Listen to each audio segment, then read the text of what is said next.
গাজা উপত্যকা পুরোপুরি দখলে নেয়ার পরিকল্পনা পাশ করেছে ইসরায়েলের নিরাপত্তা মন্ত্রিসভা। এর ফলশ্রুতিতে ক্ষোভে ফুঁসে উঠেছে পুরো বিশ্ব। এর নিন্দা ও প্রতিবাদ জানিয়েছে বিশ্ব নেতারাও। জীবনের সব আয়োজন এখানে একসাথে।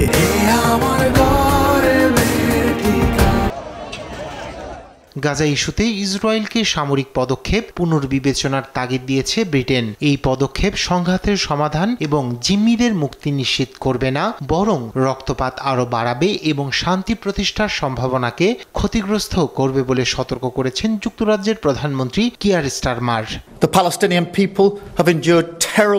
গাজায় আক্রমণ আরও তীব্র করার ইসরায়েলি সরকারের সিদ্ধান্ত ভুল।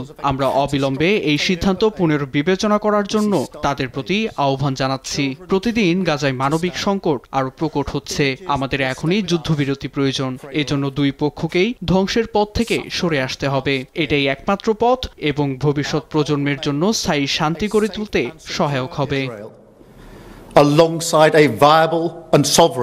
চলমান উত্তেজনার মধ্যে ইসরায়েলকে গাজা দখল না করার আহ্বান জানিয়েছে অস্ট্রেলিয়া। এ ধরনের পদক্ষেপ গাজার মানবিক বিপর্যয়কে আরও তীব্র করে তুলতে পারে এবং আন্তর্জাতিক আইন লঙ্ঘনের ঝুঁকি বাড়াবে বলে মনে করছেন অস্ট্রেলীয় পররাষ্ট্রমন্ত্রী পেনিং ওং।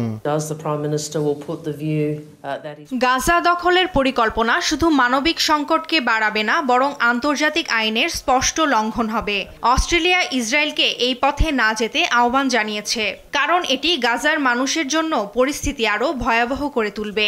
একটি স্থায়ী শান্তি প্রতিষ্ঠার একমাত্র পথ হলো দুই রাষ্ট্রীয় সমাধান, যেখানে একটি ফিলিস্তিনি রাষ্ট্র এবং একটি ইসরায়েল রাষ্ট্র আন্তর্জাতিকভাবে স্বীকৃত সীমান্তের মধ্যে শান্তি ও নিরাপত্তায় পাশাপাশি থাকবে।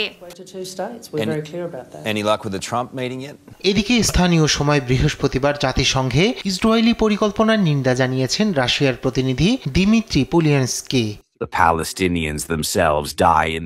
রাশিয়ার অবস্থান নিরাপত্তা পরিষদের অন্যান্য সদস্যদের মতো স্পষ্ট।